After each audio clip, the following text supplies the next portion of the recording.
Yes, today's topic is parallel economy. It's most important. Parallel economy से आप क्या समझते हैं? पैरेलल इकोनॉमी के जो डीमेरिट्स हैं वो क्या हैं? कैसे आप पहचानोगे कि पैरेलल इकोनॉमी है क्या? इकोनॉमी के बारे में तो आपने काफी पढ़ा होगा, लेकिन parallel economy is a term where we use the black money, है ना? जहाँ इकोनॉमी का मतलब क्या है? अर्थ से रिलेटेड होता है, धन से रिलेटेड होता है। जहाँ हम धन और डेवलपमेंट की बात करते हैं वहाँ इकोनॉमिक की बात आ जाती है। इकोनॉमिक वर्ड जो है वो अपने आप ही इकोनॉमी वर्ड अपने आप ही यूज हो जाता है। तो यहाँ डेवलपमेंट की जब बात करें तो इनडायरेक्टली जब हम ये देखते हैं कि धन तो बहुत ज्यादा है, लेकिन वो धन किस तरीके से अनएक्सप्रेस्ड मनी है। अनएक्सप्रेस्ड क्या मतलब? अनअकाउंटेड मनी है, जो एक तरह से लीगल मनी नहीं है। इस सर्कुलेशन से यानी इलीगल मनी, अनअकाउंटेड मनी, जो हिडन मनी एक तरह से कहा जाता है, इस मनी से जब इकोनॉमी जो ग्रो कर रही होती है या सर्कुलेशन में इस तरीके की मनी होती है, तो हम उसको कहेंगे कि यहाँ पर पैरेलल इकोनॉमी देखने को मिल रही है। The parallel economy, expressed as a minac of our economy, has been deeply rooted in the economic system, जो हमारी इकोनॉमिक सिस्टम को बहुत बुरी तरीके से झंझोड़ देती है अगर पैरेलल इकोनॉमी को एक्सप्रेस होनी एक कंट्री में शुरू हो जाती है। The unaccounted money that is being hidden from the tax administration, यानी कि ऐसी मनी, अनअकाउंटेड मनी का मतलब क्या है? ऐसी मनी जो कि जिस पर कि गवर्नमेंट की निगाह नहीं पहुंचती और वो उस पर टैक्स नहीं लगा पाती है एडमिनिस्ट्रेटर्स के ऊपर। उस मनी के ऊपर जो टैक्स एडमिनिस्ट्रेटर्स हैं वो उस पर टैक्स नहीं लगा पाते हैं। ऐसी हिडन मनी अनअकाउंटेड मनी कहलाती है। और अनअकाउंटेड मनी अगर सर्कुलेशन में है, it is known as another name, unaccounted money is another name of this money is black money. Black money भी कह सकते हैं इसको। जब ये सर्कुलेशन में होती है तो पैरेलल इकोनॉमी देखने को मिलती है। In India the black money has established its roots to so deep that it might be the waste of time even if someone would like to bring out about a change. यानी कि वो कहना चाह रहे हैं कि parallel economy इतनी बुरी तरीके से रूट अप हो जाती है अगर इकोनॉमी में, तो उसमें अगर कोई चेंज लाना भी चाहे तो वो चेंज इकोनॉमी में नहीं ला पाता। इकोनॉमी में चेंज का मतलब क्या है? डेवलपमेंट लाना चाहे, ग्रोथ लाना चाहे इकोनॉमी में, तो वो भी नहीं आ पाती है। तो ब्लैक मनी इज वेरी क्या कहते हैं, एक तरह से अनवांटेड मनी है, अनअकाउंटेड मनी है, अनवांटेड मनी है, जिसको नहीं होना चाहिए एक इकोनॉमी में, जो कि एक इकोनॉमी को ग्रोथ एंड डेवलपमेंट दोनों से दूर रखती है। अगर कोई गवर्नमेंट सोचे भी कि अगर हम ग्रोथ कर ले या डेवलपमेंट ले आए, हमारी इकोनॉमी डेवलप हो जाए, तो वो ऐसा करने में बहुत ज़्यादा उसे मेहनत करनी पड़ती है और बहुत मुश्किल से ही ब्लैक मनी को हटाना। आपने देखा होगा आए दिन जैसे जब ये हंगामा हुआ था ब्लैक मनी का, स्विस बैंक में इतनी सारी मनी इकट्ठा है और निकलने आज तक वो मनी बाहर निकल के नहीं आ पाई।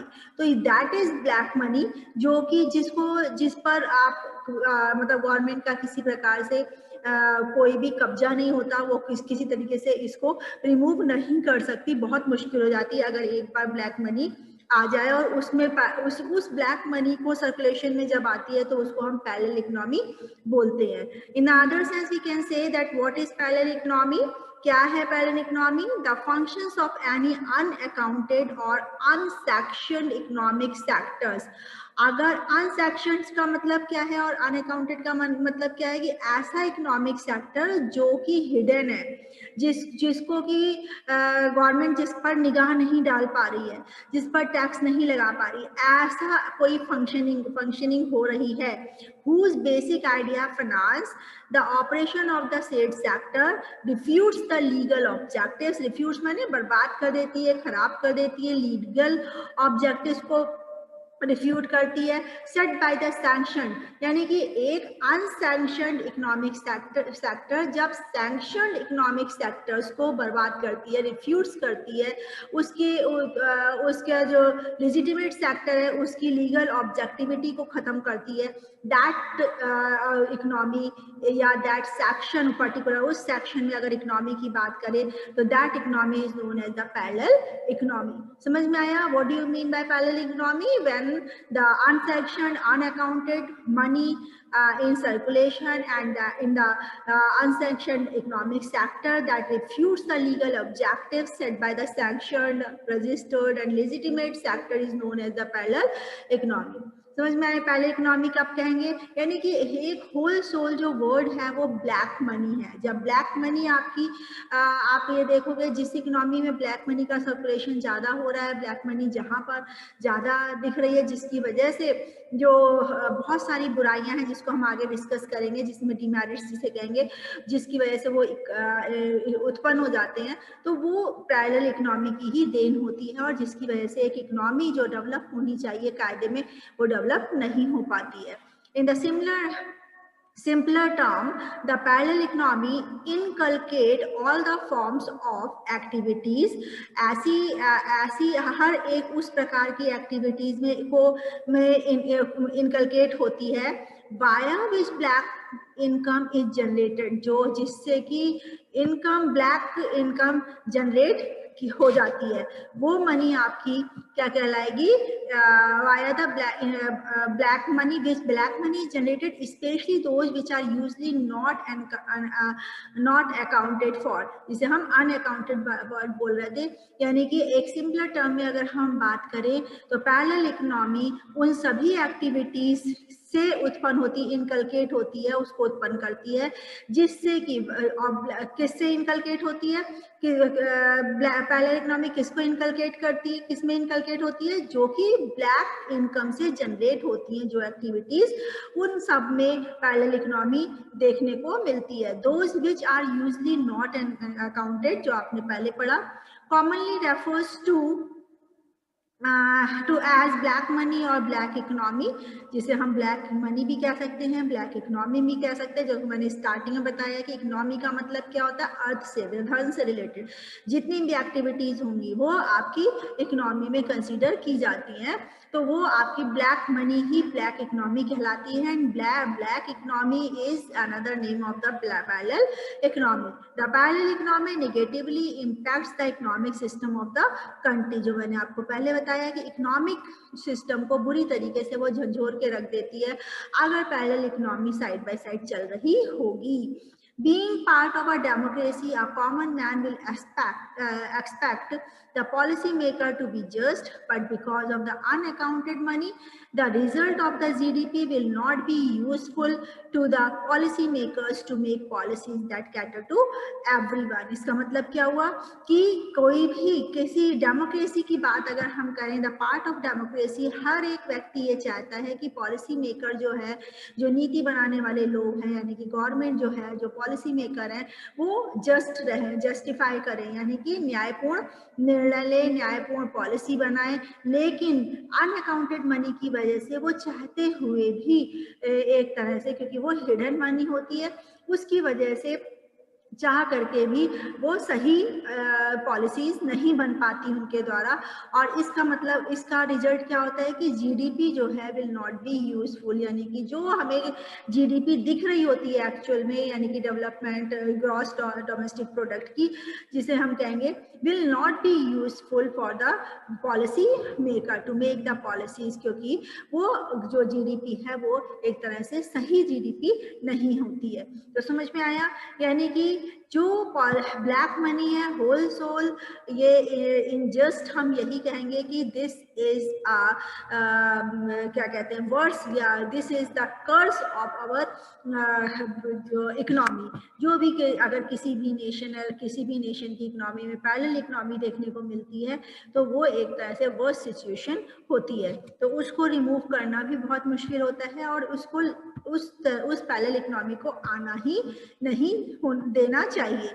तो आपको एक एग्जाम्पल भी देखा है कि while the GDP of India was 1.68, जब जीडीपी इंडिया की 1.68 करोड़ थी इन 2010-11 में, studies have shown 71 to 79 of the GDP was India's black income. तो उसमें जो 1.68 में जो 71%, ये देखिए 71 से लेकर 79% जो जीडीपी थी वो ब्लैक इनकम की थी, जो कि उसमें शो हो रही थी। हमने ये देखा कि 1.68 करोड़ बैक इन 2011 में जब बैक आए, तो उसमें जो है 71-79% of the GDP was India's black money, black income थी इंडिया की, जिसकी वजह से इंडिया इतना ग्रो नहीं कर पा रहा, जो कि दिख रहा है कि बहुत डेवलपमेंट हो रहा है, ऐसा नहीं है। ठीक है, तो पैरेलल इकोनॉमी एक तरह से किसी भी कंट्री के लिए, किसी भी नेशन के लिए कभी भी फायदेमंद नहीं है। एंड हिस्ट्री अगर देखी जाए कि पैरेलल इकोनॉमी किस तरीके से इंडिया में आई और कहाँ से उत्पन्न हुई पैरेलल इकोनॉमी, कहाँ से स्टार्ट हुई पैरेलल इकोनॉमी, यानी कि ब्लैक मनी का जो एक तरह से रुकावट, ब्लैक मनी हमारे इंडिया में कहाँ से देखने को मिली। तो सबसे बड़ी चीज़ क्या है, black money world war second जब हुआ था, तब वहाँ पर रिसोर्सेज की सप्लाई जो है वहाँ पर गुड्स की और सर्विसेज की, सेकंड वर्ल्ड वॉर के समय जब इंडिया में गुड्स की सप्लाई कम होने लग गई, यानी कि लोगों को सामान कम मिलने लगा, स्कैर्सिटी होने लग गई, तो उस समय क्या हुआ कि लोगों ने जो सामान था वो होल्डिंग करनी शुरू कर दी, stop the forcing the common man to make money. तो ऐसे समय में एक आम आदमी को पैसे की जरूरत हुई ताकि वो अपनी जरूरतों को, अपने जो गुड्स एंड सर्विसेज उसे चाहिए उसे वो पूरा कर सके। तो इसका जो एक तरह से इम्पैक्ट पड़ा, ब्लैक मनी लोगों ने स्टार्ट करनी शुरू कर दी, और उससे भी ब्लैक मनी की स्टार्टिंग वहीं से होनी शुरू हुई। तो धीरे धीरे पॉलिटिकल रिसोर्स, पॉलिटिकल लीडर्स भी, क्योंकि तुरंत ही हमारे आफ्टर इंडिपेंडेंस अगर देखा जाए तो जो क्या कहते हैं, उस समय नया नया कंट्री बना था, सभी पॉलिटिकल पार्टीज को अपने पैर जमाने के लिए पैसों की जरूरत थी, तो उस समय भी ब्लैक मनी का रुझान देखा गया, ब्लैक मनी वहां से भी स्टार्ट होनी शुरू हो गई थी। तो इस तरीके से अगर हिस्ट्री की बात की जाए तो वर्ल्ड वॉर सेकंड जो है वो फर्स्ट स्टेप है, ये इनिशिएटिंग स्टेट है जो जहां से ब्लैक मनी की स्टार्टिंग इंडिया में देखने को मिलती है। Regions behind the growth of the black money in India, क्या रीजन्स हैं जिससे कि ब्लैक मनी इंडिया में देखने को मिलती है, जिससे कि दिन पर दिन ब्लैक मनी बढ़ती गई, ऐसे कौन से रीजन हैं? तो सबसे बड़ा जो स्टार्टिंग रीजन है वो क्या है, लाइसेंसिंग सिस्टम। 1981 में गवर्नमेंट ने लाइसेंसिंग सिस्टम स्टार्ट किया था, 1950 में लाइसेंसिंग सिस्टम स्टार्ट हुआ था, और उसमें क्या हुआ था कि गवर्नमेंट ने ये पहले तो क्या था कि कोई भी इंडस्ट्री लगा ले और अपना बिजनेस स्टार्ट कर देता, लेकिन गवर्नमेंट ने अपने पैसे बनाने के लिए कि उसके पास भी रेवेन्यू जनरेट हो सके उसने, और जो एक तरह से मनमानी होने लग गई थी, या कि कहीं भी पूरे क्षेत्र में डेवलपमेंट हो पूरे कंट्री में, क्योंकि एक ही जगह इंडस्ट्रियल एरिया ना होने पाए, तो मतलब इन सब को रेगुलेट करने के लिए, कंट्रोल करने के लिए गवर्नमेंट ने लाइसेंसिंग सिस्टम स्टार्ट किया कि जो इसके पास लाइसेंस होगा वही इंडस्ट्री खोल सकता है, वही बिजनेस खोल सकता है, यानी कि उसने गवर्नमेंट ने लाइसेंसिंग को कंपलसरी कर दिया इंडस्ट्री में। तो उसके लिए जो लाइसेंस लेने के लिए भी बहुत सारे पैसे और बहुत सारी डॉक्यूमेंटेशन जो थे वो बहुत ज़्यादा तगड़े लगा दिए गए, बहुत रेस्ट्रिक्टेड लगा दिए गए। तो आदमी बिजनेस उस लाइसेंस को पाने के लिए जो घूसखोरी कहते हैं या करप्शन कहते हैं, या बैकडोर से लाइसेंस पाने का काम करने लग गया, तो जिसका इम्पैक्ट जो है वो एक तरह से ब्लैक मनी को जनरेट करने में पड़ा। तो इस तरह से लाइसेंसिंग सिस्टम भी एक इसके लिए बहुत रिस्पॉन्सिबल फैक्टर है, जो कि ब्लैक मनी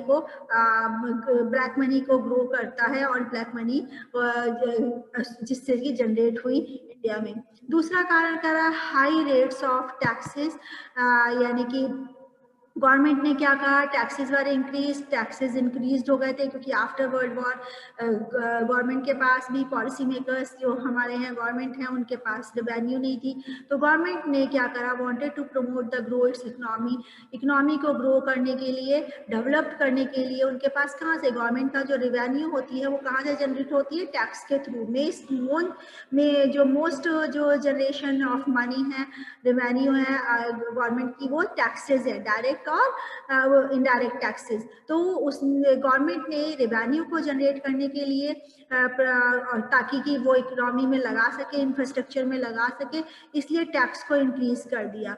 अब टैक्स इंक्रीज हो गए तो जिसकी वजह से इसका अनवांटेड लोगों के ऊपर बोझ पड़ा। पहले ही वर्ल्ड वार से लोग परेशान थे और जिसकी वजह से जो क्या कहते हैं उनके पास सप्लाई नहीं थी, स्टोर गुड्स एंड सर्विसेज के लिए खरीदने के लिए पैसे नहीं थे, पहले ही वो परेशान थे और टैक्सेस को हाई होने की वजह से वो और भी ज़्यादा एक तरह से बैकडोर से इस चीज़ को, टैक्स को कम करने का काम कुछ ना कुछ जो एक तरह से हथकंडे, जैसे सेल्स टैक्स है, कॉर्पोरेट टैक्स है, इनकम टैक्स है, जिसमें इवेजन, टैक्स इवेजन का टेक्निक्स को लाने लग गए, जिसकी वजह से एक तरह से ब्लैक मनी जनरेट होने का एक रास्ता उस मिल गया और उससे भी ब्लैक मनी जनरेट होने की एक वो एक तरह से फैक्टर बन गया। एंड नेक्स्ट आपका है ineffective enforcement of tax laws. जो टैक्स जो बनाए गए वो इनइफेक्टिव थे, यानी कि law of enforcement of tax law formulated in India under the income tax IT tax 1961, जो 1961 में इनकम टैक्स यानी आईटी एक्ट बनाया गया, वो बहुत वीक था, जिसकी वजह से पैरेलल इकोनॉमी जो है we are facing that parallel economy अब तक के लिए, मतलब टिल डेट अगर हम लोग देखें तो टिल डेट इसका एक खामियाजा भुगत रहे हैं कि आईटी जो 1961 आईटी एक्ट जो है वो वीक होने की वजह से भी लोगों के ऊपर ज़्यादा बोझ पड़ा और वो इनडायरेक्टली जो है ब्लैक मनी जनरेट होने लग गई और लोग उसकी तरफ बढ़ने लग गए। Funding of the political economy, ये भी एक रीजन है, which of the two sectors are intersected at a point. जब दो सेक्टर्स, पॉलिटिकल पार्टी में क्या होता है, पॉलिटिकल पार्टी में दो सेक्टर्स, यानी एक तो पॉलिटिकल पार्टी, दूसरा पीपल जो आम जनता है, जब ये दो सेक्टर्स इंटरसेक्टेड होते हैं and it is obvious that people will tend to fund the political party ruling government to get the illegal work. उस समय क्या होता है, आपको इनडायरेक्टली देखा होगा कि कभी कोई चीज़ कहीं से कोई चीज़ टेंडर पास कराना है या कोई ऐसा डॉक्यूमेंटेशन है जिसमें अगर लोगों की जान पहचान होती है, वो सोचते हैं अरे अभी तो अगले साल कोई और गवर्नमेंट आ जाएगी, या गवर्नमेंट खुद सोचती है कि अगर मैं तो चले जाऊंगी, जितना गवर्नमेंट ये वाली तो हमारी आए ना आए, और हम अगला काम अच्छी तरीके से, मतलब हमारे हाथ से ये हो जाए। इसकी वजह से भी घूसखोरी शुरू हो जाती है। और जब इस ऐसे अगर हम इनडायरेक्टली बात करें तो इलीगल वर्क जो है वो ऐसे समय में ज़्यादा होने लगते हैं। तो उस समय इस कंडीशन को, यानी इस तरीके की जो एक्टिविटीज़ हैं वो भी एक तरह से पैरेलल इकोनॉमी को जन्म देती है। तो इस तरीके से तो funding of the political parties are very क्या कहते हैं एकदम क्या कहते हैं रिस्पॉन्सिबल कहेंगे उसे, कि फंडिंग पार्टीज हैं जो पॉलिटिकल पार्टीज है उनकी फंडिंग की का भी एक कारण जो है पैरेलल इकोनॉमी को बढ़ावा देने में रिस्पॉन्सिबल होता है। नेक्स्ट आपका है agriculture economy. Agriculture economy is one of the biggest economic sector in India, क्योंकि हम इंडिया में कहते ही हैं ये कि एग्रीकल्चर इनकम ही मेन है, एग्रीकल्चर के प्रोडक्ट के ऊपर या एग्रीकल्चर ही मेन है, जिसकी वजह से इंडिया जो है ग्रो करता है और इंडिया पहचाना जाता है। यहाँ 70% जो है एग्रीकल्चर लैंड है। तो people have started to buy their way out by entering the agriculture sector and investing a big land in a big land. This is this is just a thought that has been put on the illegal sources which people used to acquire black money, so that क्या कहते हैं कि land, agricultural land को क्या कहते हैं लोग bulk में खरीद लिया और उसके बाद बल्क में खरीद लेते हैं और उसको खरीदना बेचना जो है ये एक तरह से यूज हो ब्लैक मनी को बढ़ावा देता है। तो पैरेलल इकोनॉमी को जन्म देने के लिए, पैरेलल इकोनॉमी को बढ़ावा देने के लिए या पैरेलल इकोनॉमी कैसे आती है, ये सभी फैक्टर्स उसमें होते हैं। ठीक है, तो नेक्स्ट आपका है privatisation. It's very important. After ये एलपीजी एरा जब आया तो लिबरलाइजेशन आया, पॉलिसीज बनी, लिबरलाइजेशन। एलपीजी को क्या कहते हैं? Liberalisation, privatisation and globalisation. तो ये आफ्टर 1981 से इसकी बात स्टार्ट हो गया था बहुत जोरों से। और प्राइवेटाइजेशन की बात जब होने लग गई तो सब लोग, every coin has two sides. Privatisation कहते हैं बहुत फायदेमंद है, लेकिन ऐसा जरूरी नहीं है। प्राइवेटाइजेशन मतलब हर व्यक्ति, हर चीज जो है दो साइड्स रखती है। Of the resolution of that people use the sectors to produce black money. इसकी वजह से भी, प्राइवेटाइजेशन की वजह से भी ब्लैक मनी प्रोड्यूस काफी हुई। जब ये इन सिंपलर वर्ड हम क्या कह सकते हैं? In the name of privatisation people have learn to conceal their wrong doing. जो किस तरीके से ज्यादा गलत तरीके से काम करके पैसे को उगाया जाता है, ये एक तरह से प्राइवेटाइजेशन कि एक प्राइवेटाइजेशन के कारण लोग इस चीज को सोचने लग गए और जिसकी वजह से ब्लैक मनी या पैरेलल इकोनॉमी देखने को मिली।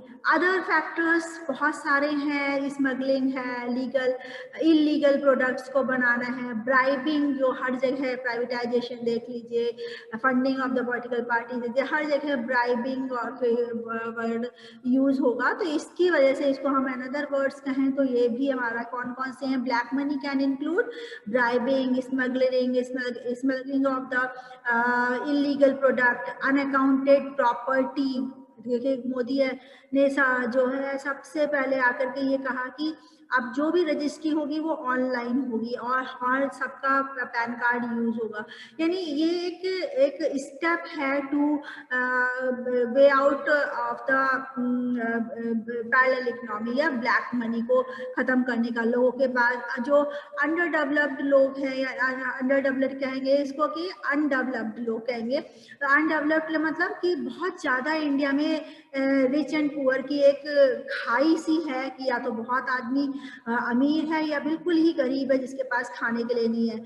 इसमें क्या होता है, अगर इस तरीके की इकोनॉमी होती है जो कि मिसमैच होती है, जहां पर किसी प्रकार का कोई एक तरह से एक मैचिंग यानी कि पैरेलल नहीं होती। यानी पैरेलल का मतलब क्या हुआ कि जहाँ पर रिच एंड पुअर का जो गैप है वो बहुत ज़्यादा जहाँ होता है वहाँ पर भी डेवलपमेंट बहुत कम हो पाता है, क्योंकि रिच अपना सोचते हैं कि हम रिच ही बने रहें और अपना काम कराते रहते हैं, लेकिन पुअर बेचारे दबता चला था, वो भी अपने आप को डेवलप नहीं कर पाता क्योंकि वो उनके शिकंजे में रहते हैं। तो इस तरीके से इस तरीके की जहाँ पे रिच एंड पुअर में बहुत ज़्यादा गैप होता है वहाँ पर भी इकोनॉमी अच्छी तरीके से नहीं चल पाती है। और जो यहाँ जो अगर गवर्नमेंट इस तरीके के कदम भी उठाती है रिच एंड पुअर की ब्रिज को, गैप को, यानी गैप को ब्रिज करने के लिए, तो वहाँ तभी अगर ऐसा उठाती भी है तो भी बहुत मुश्किल पड़ जाता है अगर वहाँ पर ब्लैक मनी या पैरेलल इकोनॉमी देखने को मिलती है। तो ये भी एक रीजन होता है जिसकी वजह से जो कमीशंस हैं या और ये रिच एंड पुअर की जो खाई है, बड़ी जो लंबी खाई है, ये सबको काटना बहुत जरूरी है। ये सारी चीजें भी पैरेलल इकोनॉमी को जन्म देती हैं। The homogeneous amount of black money generate in India is proof that the parallel economy activities has been going on for ages. जैसे जैसे वो बढ़ती जाएगी वैसे अगर हम यही स्मगलिंग और आपका ब्राइबिंग, कमीशन, ये सारी चीजें अगर चलती रही तो दिन पर दिन जो है पैरेलल इकोनॉमी को बढ़ावा मिलेगा, जिसको कि रोकना बहुत जरूरी है। जिससे कि अगर हम जीडीपी देख रहे हैं, ग्रोथ देख रहे हैं, वो हमारा तभी हम पाएंगे एक्चुअल ग्रोथ में, जबकि पैरेलल इकोनॉमी नहीं देखने को मिलेगी। तो दैट इज पैरेलल इकोनॉमी के बारे में आपने पढ़ा। कल हम पढ़ेंगे स्ट्रैटेजी कैसे हम रिमूव कर सकते हैं ब्लैक मनी को।